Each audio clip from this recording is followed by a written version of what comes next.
when we come and we just be together, when we learn together, when we grow together, then we like really evolve. And I feel like as we evolve, we are creating like a great force of transformation in the world. The more of us that come and do it together, the stronger that is, and it ripples out everywhere. It ripples into our families, into our local communities, into the global collective sphere. We can come together in this online community and really acknowledge and hold space for each other and dive into these sort of deeper questions and learn and evolve and grow together and make ourselves these resilient, adaptable, intuitive beings that this time is asking of us. Welcome, welcome. This week, we have a lot of community announcements as we've been working behind the scenes on many beautiful happenings for you all. As you know, this podcast is brought to you as a labour of love. We all work on it either voluntarily or at reduced rates to make it happen, as we believe access to these kinds of conversations is so key to our global future. We don't have core funding, take advertising money, or anything that would create an agenda for the show. Instead, we allow this to be a place of inspired sharing and creations from the stirrings we hear in the forests and the oceans. We are so grateful to you, our listeners, for giving us your time, and those of you that have been members of Presence Collective or patrons in the past. As we've been feeling into making this work both sustainable for us and nourishing for you, community is the key. And so we have created a new membership to All That We Are. Some of your favourite podcasts you may have noticed are now sharing part episodes only, so you have to pay to listen to the whole conversation. We want to keep the full conversations accessible for all and wish to be sustained by our membership so that we are a community-driven organisation. As a member, you support the podcast production, as well as having access to amazing events, both offline and online, as well as our community space. Imagine a social network when you can post freely, away from the eyes of big tech and advertisers, sharing what inspires you or questions you may have about how we can create a more beautiful future. This membership is now ready for you to join, and we ask that if you love this podcast, that you join us. The web version of everything is ready and waiting for you, and in a few weeks, your dedicated app will be here, where you can access the sacred online world of All That We Are from your phone. Not only does your membership support us in doing what we do, but it opens up a whole interactive aspect to this experience for you, so rather than a listener, you become a community member. In addition to this, we are planning a retreat this summer in person. We have some dates on hold in a spectacular retreat centre in Somerset, here in the UK. It's a really high-end luxury space that shares our values and ethos. There is a regenerative farm there too, as well as wild swimming and 170 acres to explore. We've been offered a grant to hold a retreat there, which we're very excited about, as it means you get to come for half of the price of what it normally would be. The dates are the 20th to 26th of June. And we ask that you fill out our expression of interest form in the next week if you wish to join us, so that we know whether or not to go ahead. The Weave we held last year was really such a magical and beautiful event. 30 strangers became friends and everyone experienced deep shifts. And in fact, last summer was terrible weather in England. It was a really very rainy, windy, cold summer. And for the two gatherings that we had, the Weave, which was right at the end of September, it was so sunny and beautiful. And when we did our pilgrimage, our We Are Nature pilgrimage in June, we had the hottest day of the year. So we're definitely hoping for a really beautiful week there in June. And this year we're going to have a whole week rather than 5 days. So it can be more spacious and there's more time for nature connection and stillness and, just time to assimilate and integrate during our week together. Starting very soon, on the 2nd of May, we have an exquisite online journey for 6 weeks. It's called From Me to We. I would so love for you to join us here. We have added scholarship and installment options here as well, as we don't want anyone to be priced out of this work. It feels like these are the questions of this time, and we have gathered this faculty as we believe that this is such a vital moment. and that this course and its ripples out will impact our global future and consciousness. This is for all those who identify as both spiritual and an activist, who want to understand how best we can serve these rapidly changing times. I really feel that each one of us that goes on this learning journey will be able to contribute in a deeper and more meaningful way. I know in the Northern Hemisphere it's coming into summer and we might be tired of Zoom, but in my experience, these kinds of things are always more enlivening and energizing. And you will have access to it ongoing, so you can always catch up or revisit at different parts of the summer when you have more time or feel more spacious. It's such a unique gathering of souls, and they will be speaking on themes you haven't heard them speak on before. Everything about this learning journey is emergent and new, and is themed really deeply on what it is that we need to understand now. A learning journey is quite different from the podcast because it really is a very held experience and a focused experience too. We have a journey that we are going on collectively through these weeks, and everybody that's taking part is on that journey together, and that allows for a deeper healing and transformation and understanding. Here is a little bit more about From Me to We. As the pandemic has changed us in ways that we are just comprehending, several living questions are: how can we live our values in a more meaningful way? How do we move from the paradigm of individual spirituality to something that feels more aligned with the story of interbeing? How do we have a relationship with the sacred that allows us to show up in an engaged way, recognizing that we are all in the same storm, but not in the same boat? We are living in a crisis of spirit and separation from our true nature, each other, and this beautiful planet. Navigating a spiritual path within late-stage capitalism is challenging for all of us, as many of us have moved away from organized religion into a hybrid of different cultures and practices. Whilst well-being has become an industry, we feel the damage that New Age spirituality has caused. It has distorted us from an engaged and embodied approach to collective healing and liberation, in many cases fostering greater separation, individualism, and escapism, and doing little to dismantle and transform the systems of power and separation that drive so much suffering in our world. Many of us feel we have become a product of this time and these systems, with a focus on individual success and external comparison, fueling these very crises rather than seeking to heal their shared roots. Despite good intentions, we find ourselves navigating the complexities of these times rather clumsily and being part of the problem. We now also exist within cancel culture, where questioning the dominant narrative can lead to being outcast and deplatformed. It's a challenging time we live in. If you're feeling called to deepen your understanding of this time, unravel some outdated patterns, and explore how you can grow and serve in your community, All That We Are invites you to join us on this living inquiry into how we move from me to we. This is a collective journey to transmute and heal from the hyper-individualized and capitalist shadows that too often fuel isolation, inadequacy, and polarity.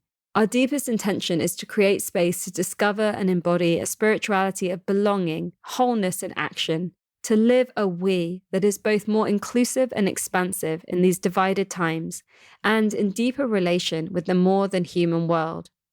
Our starting point is not with all the answers. We don't offer you experts or gurus. We have good questions and a willingness to sit through the uncertainty this great turning asks of us. We will bow at the altar of emergence and hold space for what longs to be birthed through us as we remember all that we are. We have gathered a collective of curious souls for this inquiry, in both the facilitators and each of you taking part. Together we can explore what it means to be human at this time and how to show up more powerfully as we go on this 6-week learning journey. From Me to We is the first experience in our new series, Dismantling New Age Spirituality, which comes as we let go of the future is beautiful, to embrace all that we are becoming, and all that is possible. I'd like to share these words from the late Bell Hooks, from her book All About Love, New Visions. Much as I enjoy popular New Age commentary on love, I'm often struck by the dangerous narcissism fostered by spiritual rhetoric that pays so much attention to individual self-improvement and so little to the practice of love within the context of community. Packaged as a commodity, spirituality becomes no different from an exercise program. While it may leave the consumer feeling better about his or her life, its power to enhance our communion with ourselves and others in a sustained way is inhibited. And so our intention really with this course, with this learning journey, is to actually do something that doesn't feel like consuming, but actually is a really embodied experiential journey where each one of us will be transformed over these 6 weeks. And the actual learning journey has got 6 speaker sessions, 6 embodiment sessions, and 7 community salons, discussion salons where we have space to gather and share. The themes are week 1, dismantling New Age spirituality. What is New Age spirituality and why does it need dismantling? How have our spiritual lives been co-opted by systems of power and separation, including capitalism, colonization, anthropocentrism, patriarchy, and hyper-individualism? Week 2, the expanded we. What happens when we move beyond polarity and anthropocentrism into a larger sense of we? How do we embrace both the more than human world and those who have different beliefs to us in our understanding of who we are? Week 3, we are all entangled. How can we shift our understanding of karma from an individual to a collective embodied inquiry and practice? How can collective karma actually invite more space for different belief systems and diversity on the path? Week 4, collective Dharma. How do we deepen our understanding of Dharma from an individual soul focus to a collective inquiry that honors and celebrates both our diversity and interconnectedness and calls for collective liberation and prosperity? How can we dismantle our privilege and notions of white saviorism while still showing up for issues such as climate breakdown, which have less impact where there is more wealth? Week 5, engaged activism. How can we redefine sacred activism for this moment and embrace the political, ecological, and societal challenges within our understanding of and commitment to our spiritual practice? What does community organizing and activism look like when our sense of self is now so global and technological? Week 6, embodying all that we are. How do we embody a spirituality of wholeness and innate worth as we live in the complexity of now? What is all that we are? And so you can head to our website. If you click on events, you'll see a link to From Me to We, and you can find out even more about it, as well as book your place. And as I said, we've added scholarship and installment options. This has been lovingly curated by myself, Azadeh Momen-Ghalibaf, and Helly Cameron. And the 3 of us have spent a lot of time really feeling into what we see as the big questions of this time and how we can really explore them in a meaningful way. And so we'll have the speaker sessions, and in each of the speaker sessions, we'll have 3 guest speakers, and they will each speak to the questions. And then in that beautiful, expansive way that you've come to know from this podcast, we'll then explore together these questions and really see what comes through and what action we can take. And then we'll have embodiment sessions which are on these themes as well, because it's so important not just to hear things, but to actually move them through your body and to release some of the old ideas and perspectives and patterns. And so the embodiment will offer space for that. It will be a space where we really allow ourselves to be transformed. And then we'll have the discussion salons where Helly and I will open up space for us to get to know each other, to share what's coming up, to go on deeper contemplations. And, I know that it can be difficult to commit to everything, and there's 3 sessions a week for the 6 weeks, and it might feel like quite a lot, but just know that you can come to whatever it is that you can come to, and you can catch up on whatever else later during the summer. But this particular learning journey is only happening now. This is the time for it. And so the invitation is to really come and take part now, beginning May the 2nd, and be part of this shift in consciousness that we know needs to happen at this time. And our new app will be ready by then too. So you'll be able to really easily interact with other people that are part of the learning journey. And yeah, it's just going to be a different kind of experience from some of the other online courses that you've done. It's definitely going to be more alive, more dynamic, more exploratory as we all go on this exploration together. So the embodiment sessions are facilitated by Ava Ruby Williams, who you're going to meet on next week's podcast. And then we have this incredible lineup. It's 18 speakers that you know from this podcast. And if you go to the course page, you can actually listen to all their podcasts again. But we have Ada Paris, who is a nowist artist and activist. We have Alnor Ladda, who focuses his work on the intersection of political organizing, system thinking, structural change, and narrative. We have Charles Eisenstein, who is a social philosopher, public speaker, and author who examines the unspoken narratives that direct our society and our lives.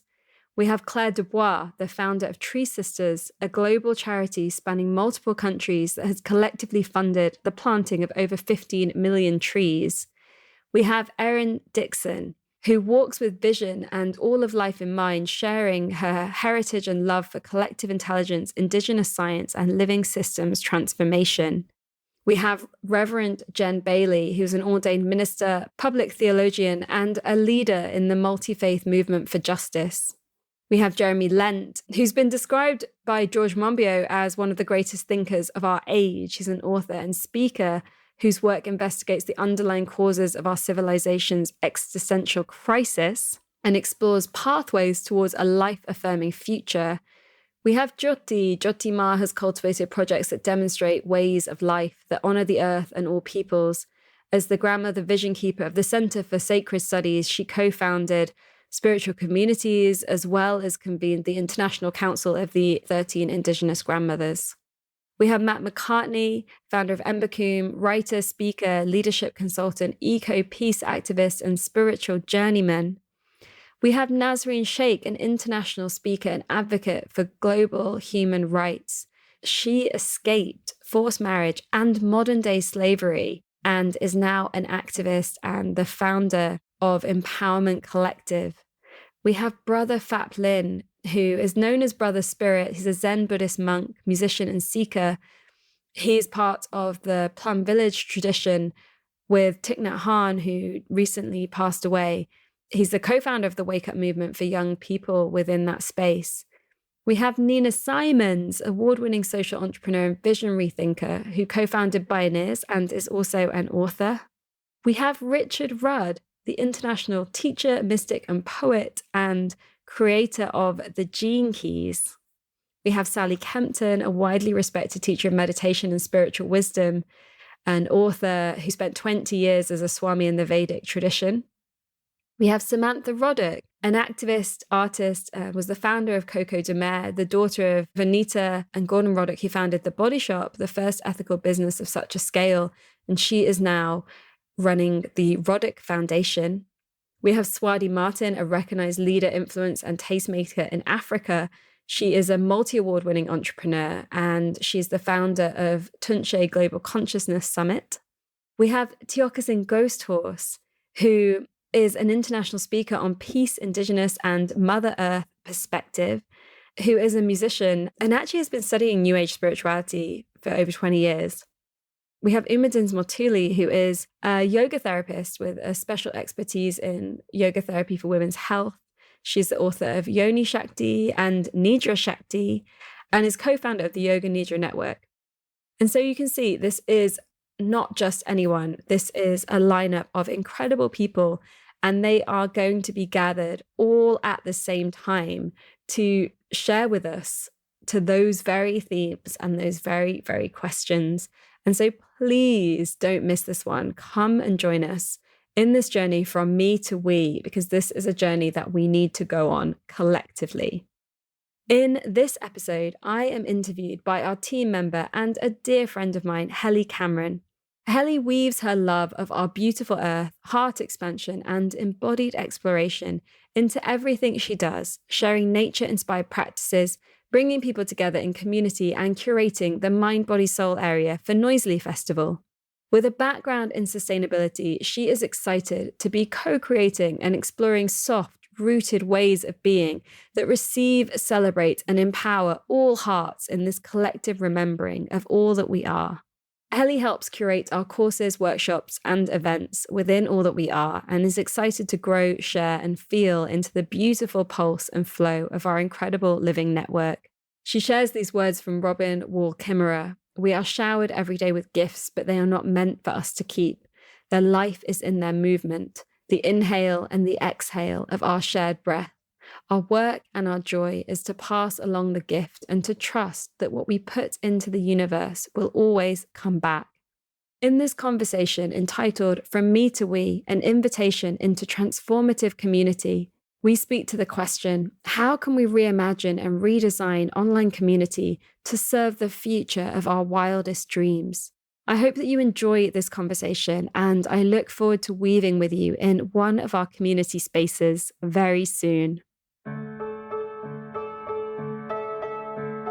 Welcome to All That We Are, with me, your host, Amisha Ghadiali. On this show, we explore the weave between activism, the sacred, creativity, and regeneration, the spaces where our inner and outer worlds dance. From healing trauma to nature connection, to new technologies to ancient wisdom, it's time for us to move beyond silos and into an integrated way of being. Every one of us has ideas and personal experiences to share that can lead us to a more beautiful future. Despite the challenges we face as a global community or the pressures we meet in our daily lives, when we stop and dare to listen, to ask ourselves the big questions, and to share what we are already doing and envisioning, we create the futures of our wildest dreams. And we begin to embody all that we are becoming, and all that is possible.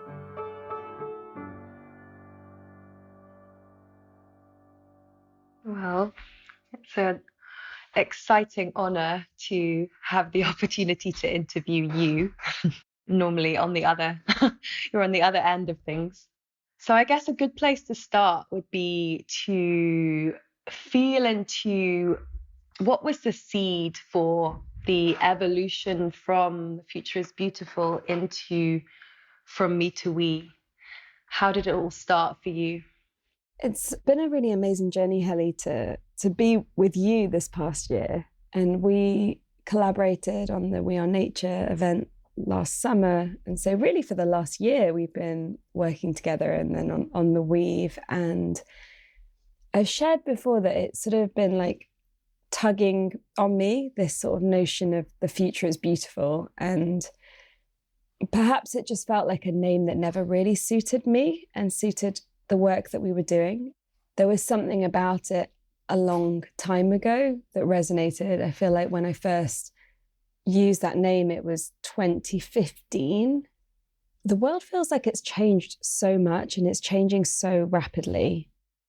I feel like when I reflect on like the time of just how kind of, say even just how we relate to climate, when I was living in London, working a lot on like change making and social entrepreneurship. And it was during like the kind of beginnings of the movement of sustainable fashion that myself and Anna Gret on the team and various others it was still possible to change the course of direction that our human civilization was on.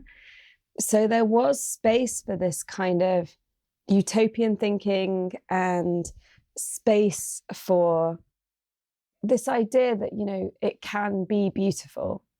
I feel that the way that things have gone with climate change and also with the pandemic, and, you know, for me, I just find after spending so many years campaigning to get plastic bags out of the ocean, it's like we just did that. And then suddenly the oceans are full of masks and we're back in like the same problem, but it's bigger. And I feel like with this pandemic, you know, one of the things that has really upset me is that we haven't done our global response to this pandemic in a way that also fits in with climate and some of the bigger issues that are facing us as a civilization, a global civilization.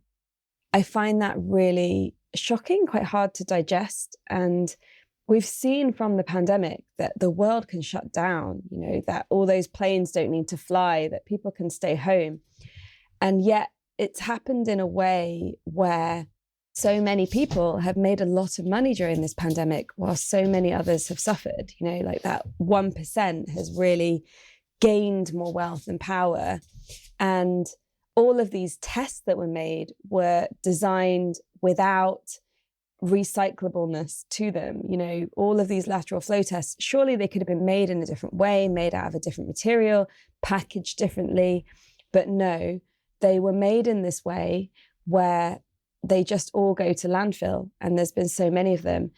And so I feel like experiencing some of these things just like really just full on in our faces, and then also having our kind of lives as normal interrupted and having this space to reflect, it also really allowed me to kind of tune into what felt right to me. And I guess another thing that's been really strong during this time is the rise of cancel culture and the polarity. And many people talk about this time as a war of ideology. It's so divisive. For example, with the vaccine, how that's played out in so many households and has created so much conflict. We're living at this time where we actually have algorithms through technology that take us all down very different rabbit holes, depending on what we click and what we like. And if you watch the documentary, The Social Network, you see exactly how it works. And you're like, wow, we're all being exposed to that.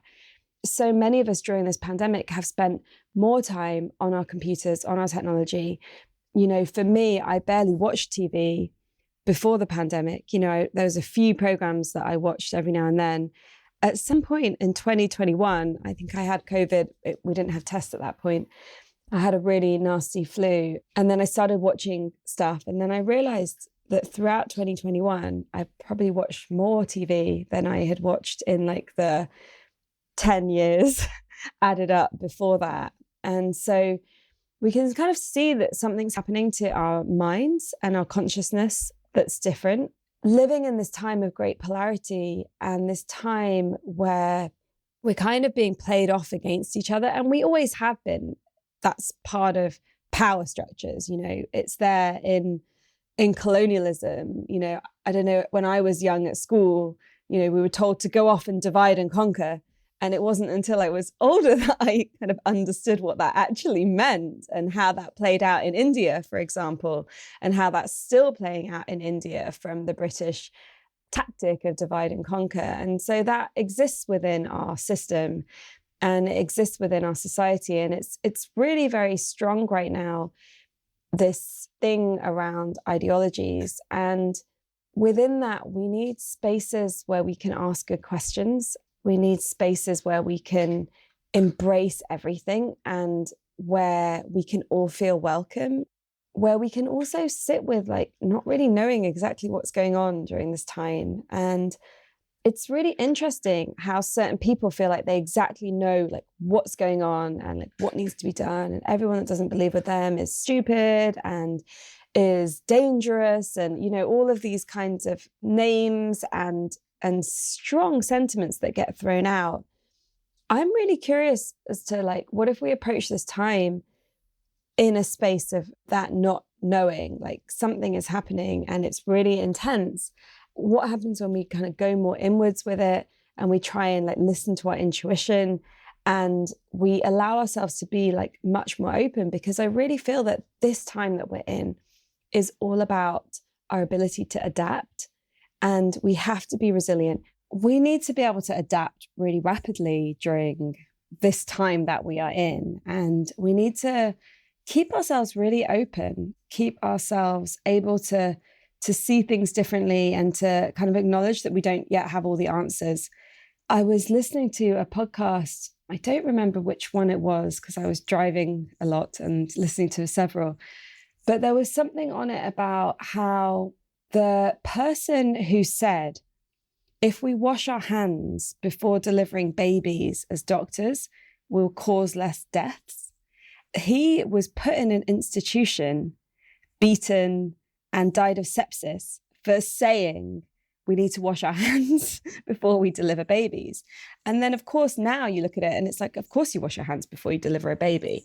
And so I guess I feel like there's a humility that this time is asking of us, that the truth, or like seems sensical at this moment, might not be because we don't have all the information. And there is stuff that does seem nonsensical at this moment as well. So being able to trust into that. There's a lot of talk about conspiracy theories, and you don't need a big story. It's just clear. Like, we've been in a global pandemic, and some people have made a lot of money and other people have really suffered. To me, that is enough of a conspiracy that if you follow the money, there are people that are getting rich off other people's suffering. And that this pandemic has been a time that has been used to change how we relate to each other and how we live our lives in ways that I don't think are going to change back.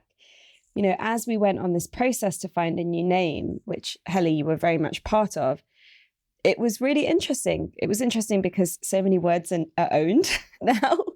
And so we were coming up against that. Whenever I was in a meditation or swimming in a river and I was like, this is the name. And then I would like find something, or in some cases not find the thing until a bit later after we'd already got really excited about the name. And I feel like this isn't a time for statements, you know, statements of like, is that true or not? And I feel like with The Future is Beautiful, whereas I always knew what it meant, and that beauty is meaning, you know, beauty is what we create, no matter what situation we're in, whether it's personal tragedy or whether, you know, we find ourselves in a climate situation where we're in a flood or something. Like, we have to try and find beauty in all these times. And that beauty often comes from the ways in which we connect to each other, the ways in which we support each other, the ways in which we express our love. And so for me, it kind of made sense always, The Future is Beautiful. But I found myself feeling a bit embarrassed about the name. Like, I felt like there were guests I wanted to invite onto the show, but it just felt kind of ridiculous to invite a female artist that had been evacuated from Afghanistan because of the Taliban and was having to start a new life as a refugee in Paris, and saying to her, come on, The Future is Beautiful. And it just felt kind of ungrounded that way. And so I wanted something that actually spoke to the moment. And I feel like in all of our work, it's really important to have space to evolve and to let what we're creating evolve. And, you know, we're now on like the fourth name for this project. We've had Think, Act, Vote, The Future We Choose, The Future is Beautiful, and now All That We Are. That's been due to a willingness to allow this vessel to carry more as I grow, as we grow, as consciousness expands. That name, All That We Are, it feels really powerful because there is so much right now. And it's a name that exists sort of beyond the polarity of the times. It acknowledges the unseen, which is such an important aspect of our work, the modern human world. But also it really acknowledges the shadows, you know, and that we are creating this. We're creating this climate disaster. We're putting all this trash in the landfills, you know, we're spending all this time on our screens. We are getting really upset about other people's opinions. Like, this is all happening within humans right now.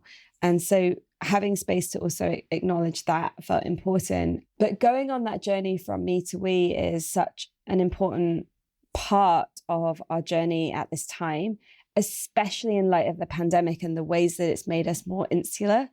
And it's made us kind of more in our own like worlds. And it's like, how do we relate outside of it? Maybe you've noticed like just the idea of going out sometimes feels a bit much in a way that it didn't before the pandemic. So we've definitely experienced something that's changed who we are. And that's why a really conscious invitation to go from that me to we feels so important right now. Yeah, and to let go of all of the noise that is surrounding us, all of that polarity, that kind of, I guess, more binary system, and also the systems that we are such a part of our world, and all of that darkness that's kind of come to light in the last few years, particularly, allowing us a space where we can go on a journey together, but allowing all voices to be recognized and heard and felt, and to really explore into the more than human world, understand our roots and our living network. Do you want to talk a little bit more about that kind of structure and how we really want to invite people to learn in their own way, and how important that is under this course? Yeah, absolutely. I feel like we have to recognize the neurodiversity that we all have, and that we learn in different ways. I remember Sally Kempton saying to me once in a meditation teacher training that I did with her, that when you're guiding meditation, you have to know that some people will respond to visual cues, like things that you tell them to see. Others will respond to things that you tell them to hear. Others will respond to ways that you ask them to move their body.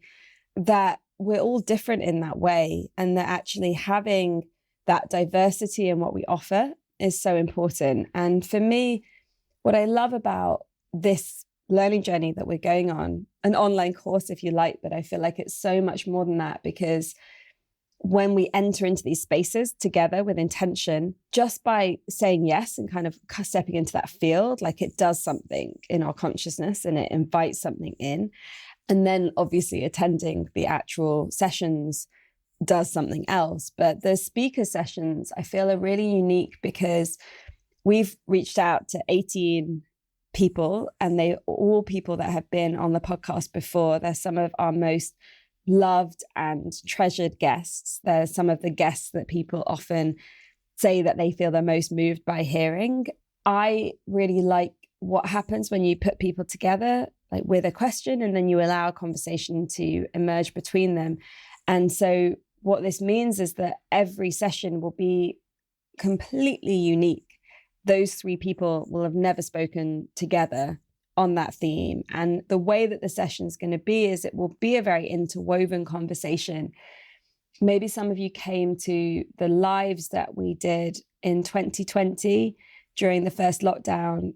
For example, there was one with Charles Eisenstein, Bayo Akomolafe, and Manish Jain, and another one with Nina Simons, Sabanu Gifford, and Stephanie Mines. I'd intended to do more of these, but then my father died and I became a carer, and I've been going on a whole journey with Parkinson's, and I just didn't have the kind of steam to keep offering those. But what I found so incredible around them is that when you bring speakers together in that way, you invite them to kind of reflect on the question, but then you open that conversation between them.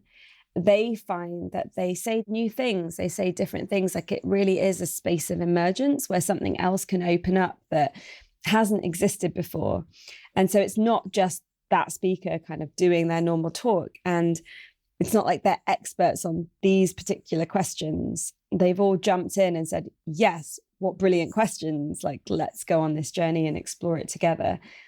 As you know, Helly, we're both trained in yoga and have like deep love of embodiment. And for me, my embodiment work has really, I would say, it saved my life. It really helped me to come out of my headspace and to heal so much trauma, to open my life up in new ways.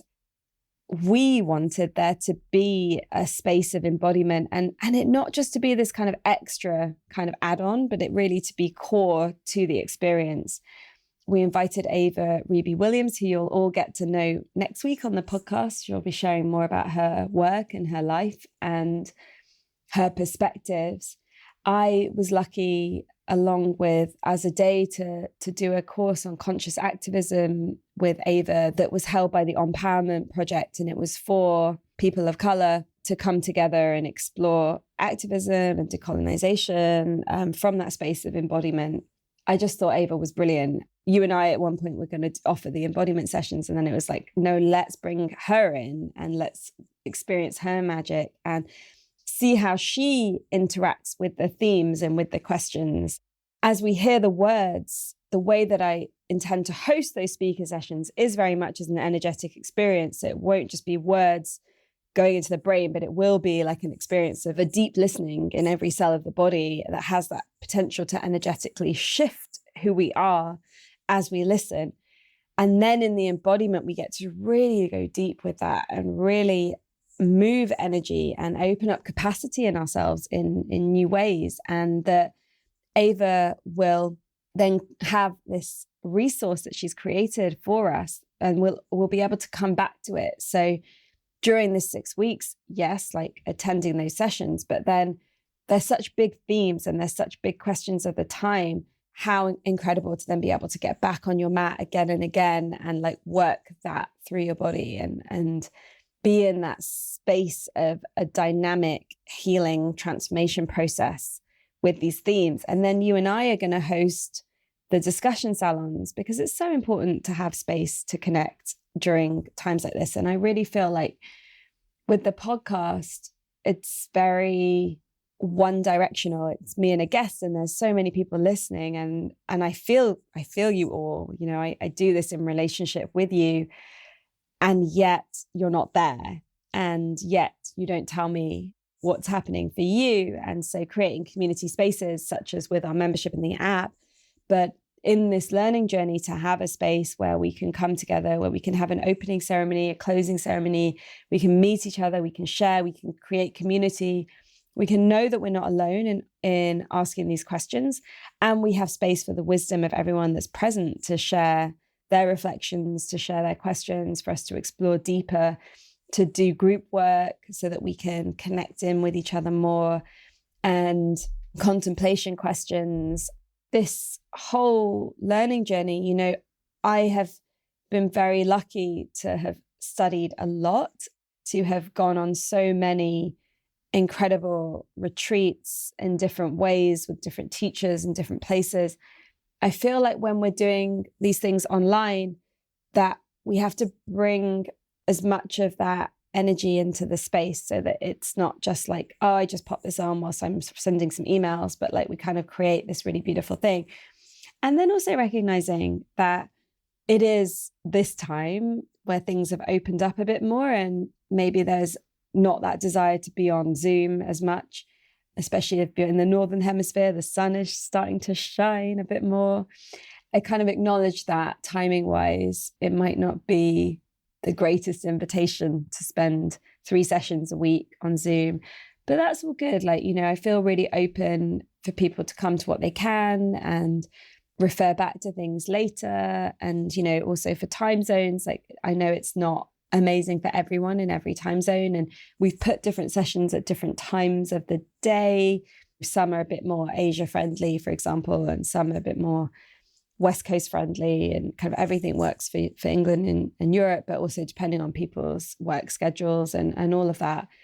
So there's the invitation has within it that fluidity, that openness, and, you know, not to worry too much about getting it right or being perfect. You know, that's part of the decolonizing work that we're doing in this course, and also in our participation of it. And so knowing that you can be there for what you can, and knowing the power of stepping into the container, into the vessel, and trusting that you'll get what you need, whether it's live or whether it's later.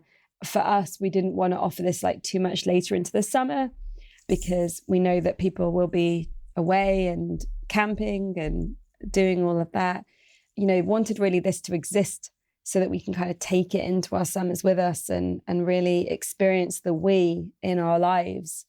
You know, for me, I feel like with Zoom, yeah, like you're totally invited to sit under a tree and participate in these sessions. Like we can also kind of mix up how we do Zoom as well in these times. Like I loved that when we were doing the beautiful leadership immersion.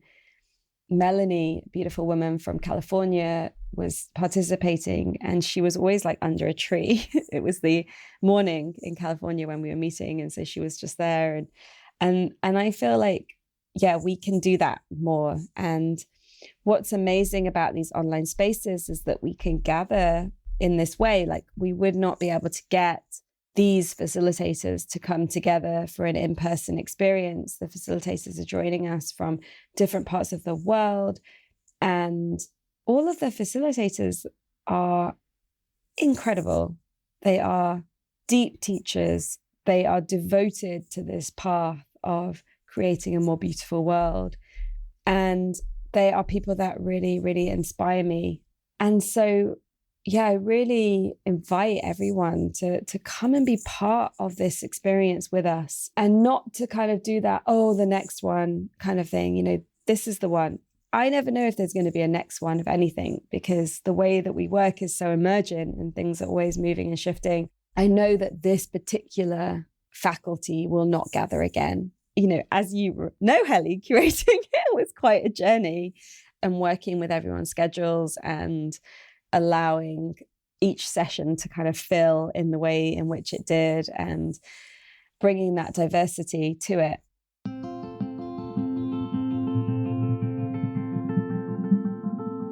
We are taking just a short pause here. If you are enjoying this episode, please consider joining our community. For a small contribution, you can be part of our beautiful online world, where we deepen the conversation and offer spaces of learning and practice. As a member, you are a patron supporting the making of this show, and you receive a number of benefits, such as special member-only events and discounts on all our courses, retreats, and in-person experiences. You will have membership to our app and connect with inspiring humans around the world through a social network to discuss the themes of the show away from the eyes of advertisers and the manipulation of big tech. Our membership is what makes us able to stay advertising free in a world that is always trying to sell us stuff we don't need. And it is the very heart of all that we are. Head to www.allthatweare.org/support to find out more. That leads us into talking a little bit about the All That We Are membership, and how we want to create a space where people can come together online and in person, and in, you know, bigger communities, and also in kind of smaller, more intimate gatherings. Do you want to talk a little about that? Yeah, totally. It's been quite a process, especially on the tech side. I have to say it's kind of one of the hardest things that I've had to do with this. Not because it needed to be that complicated, but we just had a bit of a bad run of developers, which I think actually speaks to the times that we're in.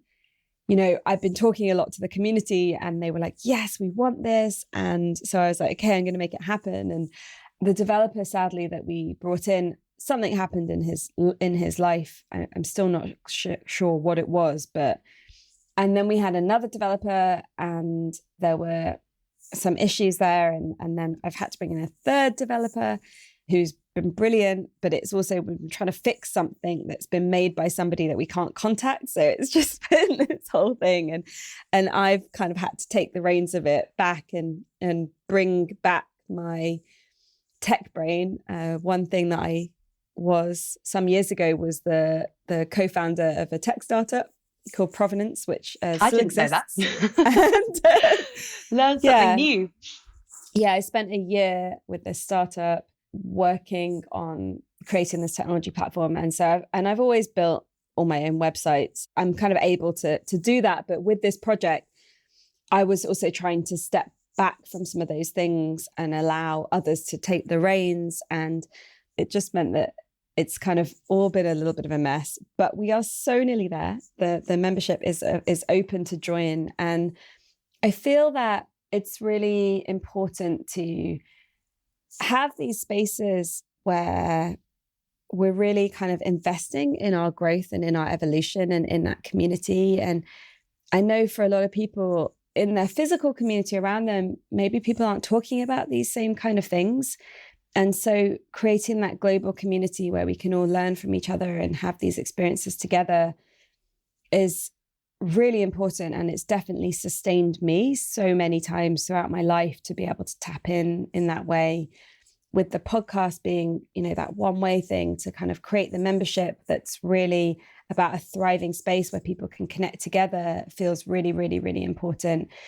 And I'm really, really grateful for all of the patrons and members of Presence Collective that we've had along the way, but we never had enough. And so it's always been a lot of stress behind the scenes to kind of try and make something like this, which requires so much time and love and dedication.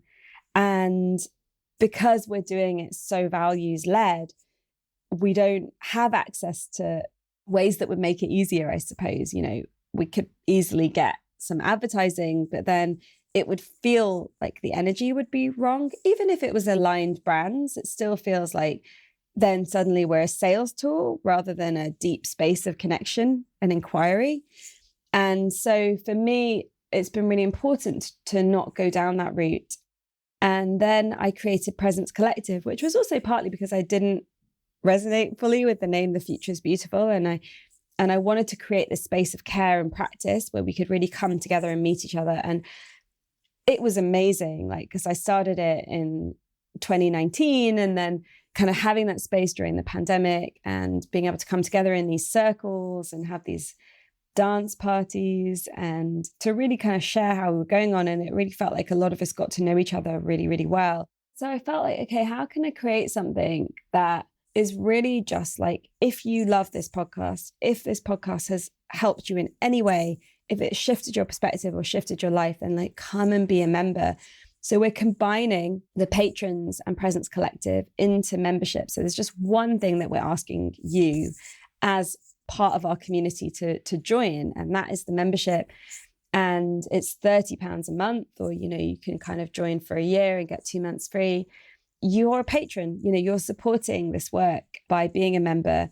And we've kind of changed it up, so you'll get discounts on all of our events.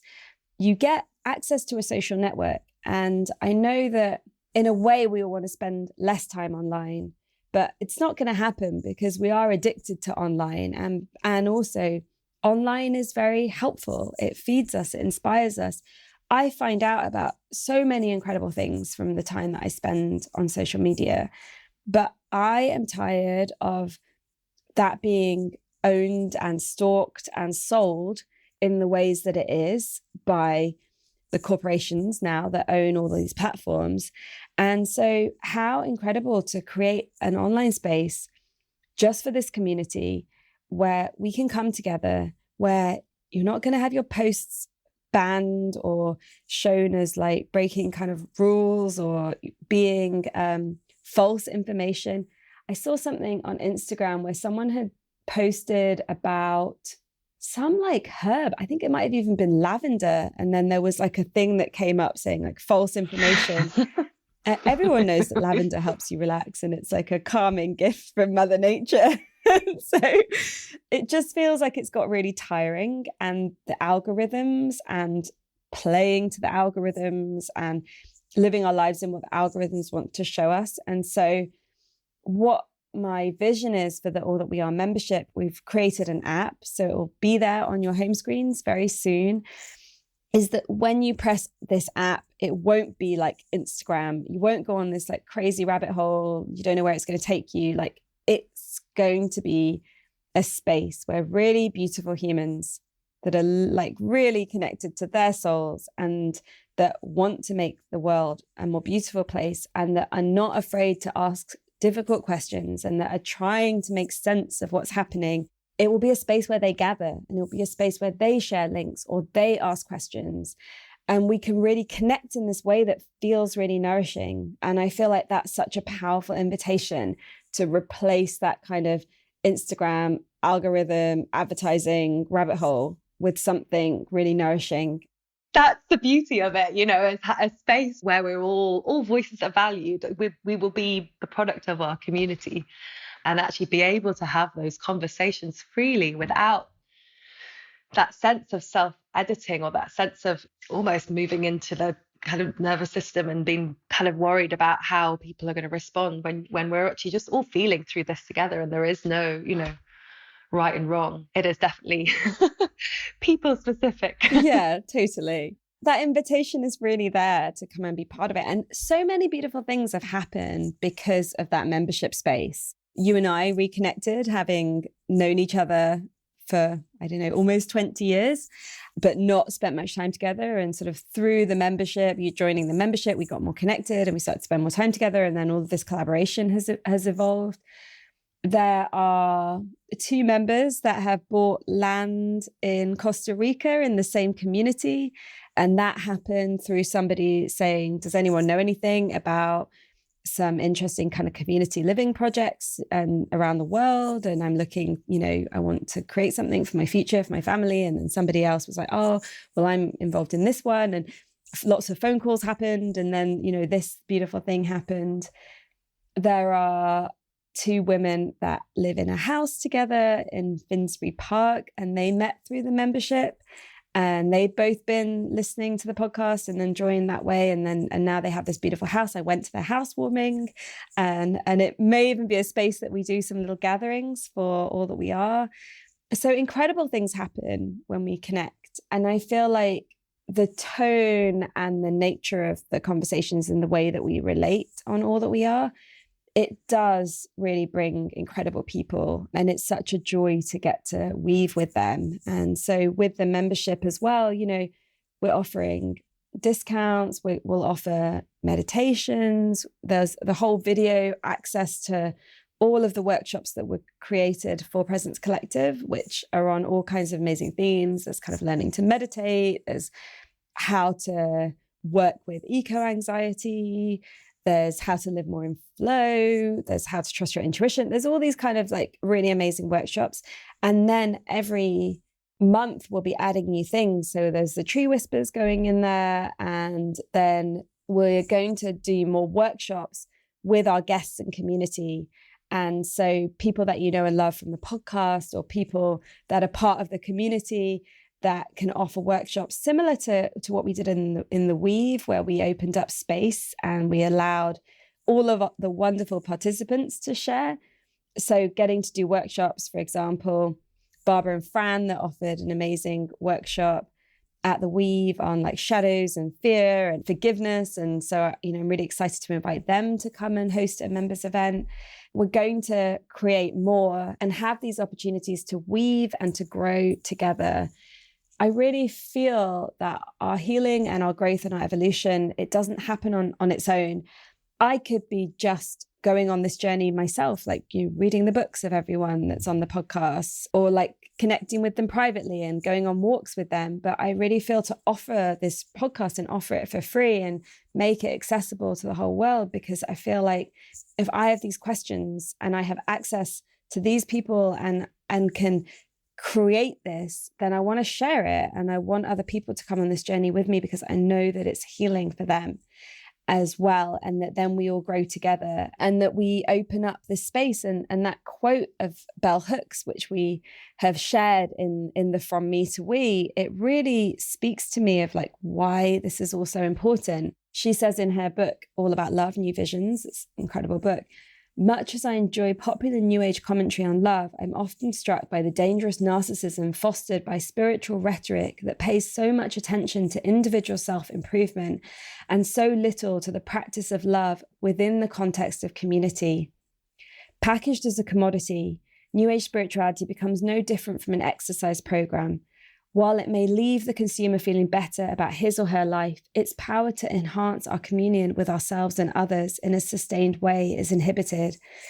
And one thing that people always say about sessions that I've been hosting and offering online is that they have an energetic quality. They really are very open, potent containers where something moves and shifts. And so I really want to create more of that and find ways for us to kind of relate more. So there'll still be also the sharing circles where we can come and share together of like what's going on and how we're feeling about things, and be in small groups. And there's more. There's probably more with the community offering. Oh, we're starting podcast club. Yeah, I was going to mention podcast club, because there's so much that unfurls within each conversation on the podcast, that actually having the opportunity to to come together and just to share the seeds, because everyone responds in such a different way.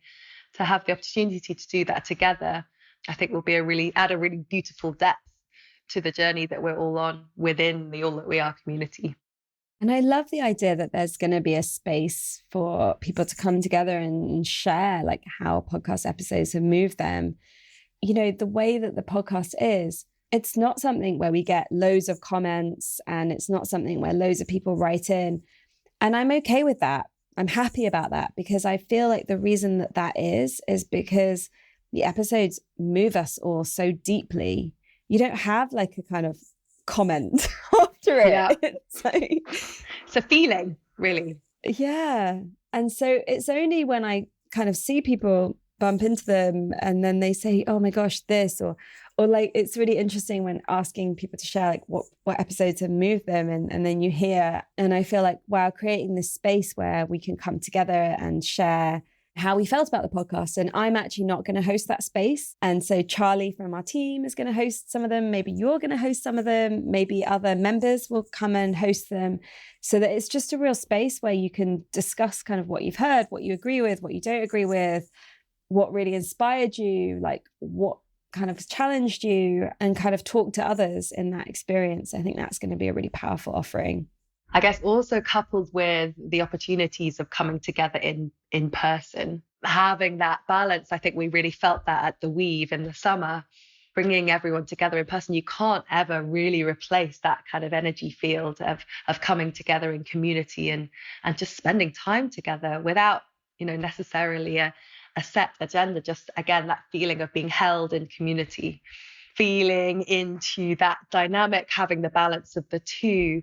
Is that something that you want to explore more within the community? Yeah, absolutely. If the community wants it. Organizing events is a lot. Yep. As you and I know, and that glorious weekend that we curated together in Avebury in partnership with Noisily last year, and it was incredible, but it was a lot of work. And even just organizing these little dinners is a lot of work. We're up for doing the work if our members want to come. If our community wants to come, we'll make it happen. We're talking about a retreat at the moment in June in an amazing place in Somerset to do something we've perhaps a little bit more chilled out than last year, where we packed a lot in. So I think a bit more spaciousness this year. I'm really not interested in creating a lot of stress for myself and a lot of pressure. This is a nonprofit project. It's a project that exists because I have poured all my resources into it for 12 years. It's a project that exists because we have an incredible team that work on it either voluntarily because they love it and they want to give time to it and they feel like what we're doing is important, or that are paid, but they're paid like really a fraction of what they're worth and what they could be earning doing something similar for a different organization or company.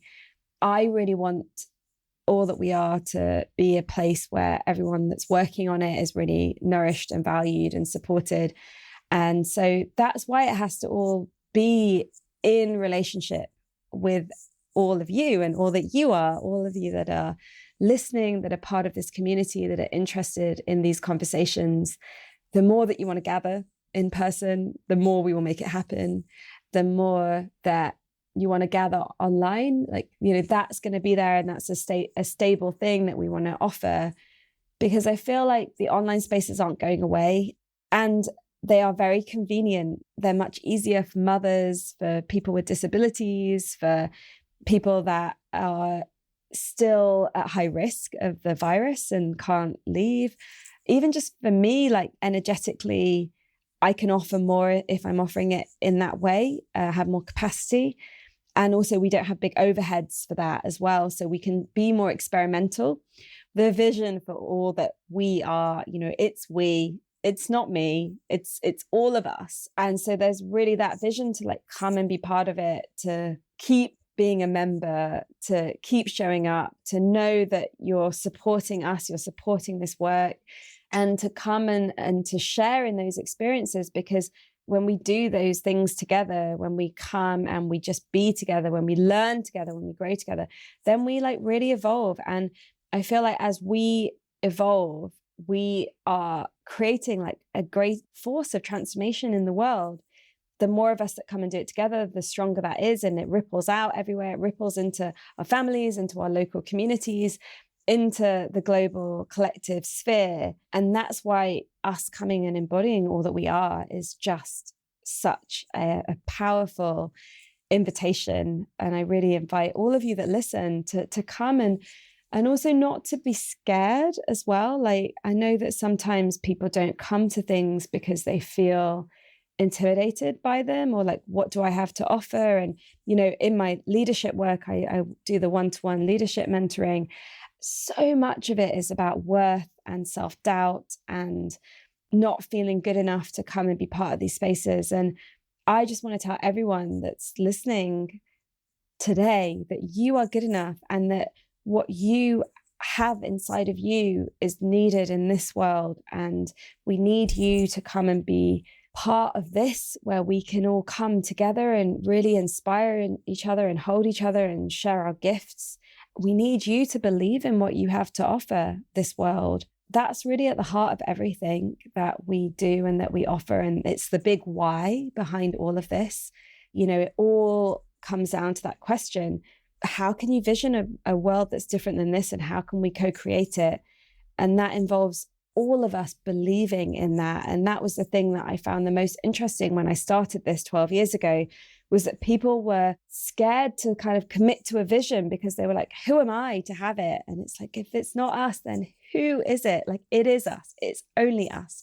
And so we have to believe in ourselves and believe in each other. And really, that, for me, that's what this community is. It's a space where we can really hold each other in that. And we might find ourselves in our local communities like having a different role, but if we can come together in this online community and really acknowledge and hold space for each other and dive into these sort of deeper questions and learn and evolve and grow together and make ourselves these resilient, adaptable, intuitive beings that this time is asking of us. Yeah. I just, all of that, all my cells are saying yes. Beautifully put. The work that we do, that we can share in this space, creates such a potent vessel for change, but also just for being, you know. And as you say, it ripples out into our ways of being, interacting further afield with family, with wider community. And that ripple could be felt, and it grows and grows and grows as more of us come together in this way. So I am super grateful for a space like this, and really excited for how it will grow. And as we both know, none of us know exactly how it will grow, and that's part of the beauty of it. I'm really grateful for our time together today as well. Thank you, Helly. Can you share with us a little bit around what moves you to be part of all that we are? And you've come as a member, and then you've actually just come and said, look, I want to help, and I want to be part of this, and I want to devote time to this. And I'd love to hear why. Well, I've been a long time listener to the podcast, and it's always felt very different for me to other offerings within this space. The conversations you drop into, you really do feel in your body. It's a kind of a much deeper listening experience. And I think that feeling of conversations just being allowed to emerge, there was something that was very inviting and inclusive. As you know, I've worked within the kind of well-being kind of events world, as well as sharing my own yoga practices and nature practices. I always had a feeling of wanting to kind of either seed or join a community that kind of wove all of these threads, all of these different things that are going on in this space together, but did so in a way that was spacious and held, but also creative and acknowledging all of what we are. So I guess weaving in, the first time we kind of came together was the collaboration with Noisily Festival, where I curate the healing area there. That event was so special, the We Are Nature event that we held last summer. And it just also opened that kind of door of us working together, and it felt really good. So, and then moving into helping with the weave, which was a really special event last summer. And I even bought my little son, who was kind of 7-8 months at the time, very special, held down in Embocombe. And now, so now I guess full journey coming in and joining the team, and such an amazing team of women based across the world. I just feel really lucky and happy to be here. I love the fact that we're opening into and evolving into all that we are at the same time. It feels like, there's a lot of different threads kind of coming together and creating something really beautiful, but really real as well. There's a space for us all to be within the vessel, and all to create and vision and really share together as we grow, as we learn, not with the answers, but just with this curiosity and openness. For me, it's been a really welcome evolution, really finding this community and being part of its growth. So I'm very grateful for the opportunity. I guess also coming from a background of kind of working in sustainability and working in a much more kind of corporate environment, very mind-led, and weaving together the embodiment practices with that desire to make a better world and to do things in a different way. So I feel like I've been lucky to be in the right place at the right time, which of course we all are. So that's a little about my journey. Thank you, Helly. It's such a joy to weave with you. There's one more thing I want to say about community, because, honestly, like, it could be really hard. It's definitely easier to kind of do it alone, not need anyone and not rely on anyone, and kind of be in our own kind of bubble.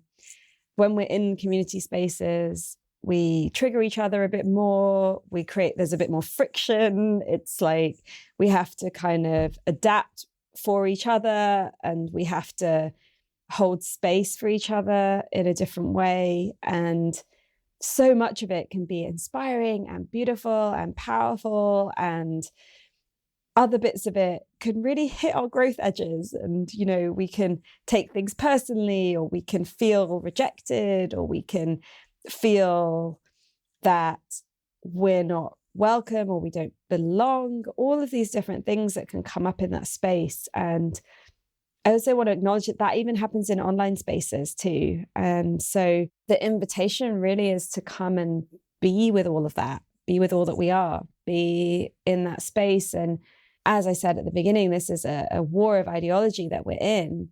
And so how can we kind of create a little microcosm within the all that we are community, where we really get good at like healing ourselves and healing any conflict that might arise, and the things that might annoy us, or the things that might inspire us, and just, there's that invitation to kind of really embody all that we are within this microcosm, and know that as we do that, it ripples out.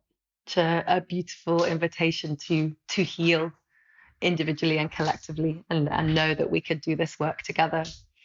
Thank you so much for our time, and every conversation feels like a journey in itself. So it's really nice to spend some time with you today. Yeah, thank you. And you. And you can go to our newly designed website that I got to work on a couple of weeks ago when I had COVID again. And it's so much nicer. It's been like a dream to change that website. It's just something I haven't had time to do. And then when you go on there, you'll see the new offerings of our membership and From Me to We. And the invitation is there. Come and join us. And if you're listening to this, you can use the code @WorkCommunity to join From Me to We. So it's ATWA, as in all that we are, ATWA, and community, all in one word and capital letters. And that will give you a discount as well in joining. Please join us. We'd love to welcome as many curious minds and open hearts to join the journey. Thank you for listening and spending your time with us. As always, you can find links to everything we mention in this episode, download our book, and discover so much more over on allthatweare.org. We give space to our guests to share their perspective, without debating it or fact-checking, as this approach allows for deep, unedited conversations from the heart. We trust your discernment and wisdom to take what is useful and challenge what isn't in your own understanding. We offer spaces for discussion and integration in our membership community. We hope that you have enjoyed this episode and it has sparked some inspiration and creativity in you. We don't believe in selling you things you don't need through this podcast, and so it's made possible by you, our beautiful community. If you loved this and would like to connect more deeply with us, please join our membership. For less than a tea or coffee a day, you can access our community conversations and benefits such as our app and member gatherings, as well as being a patron whose support makes this podcast happen. Please also hit subscribe and leave us a review wherever you listen so others find us. All That We Are celebrates all that we are already and the untapped potential that lives inside us. It invites the full power of the more than human world, nature, the unseen, our ancestors and our future generations. It reminds us that we never exist in silo, through borders, timelines, or polarity, that in each and every moment, all that we are is here.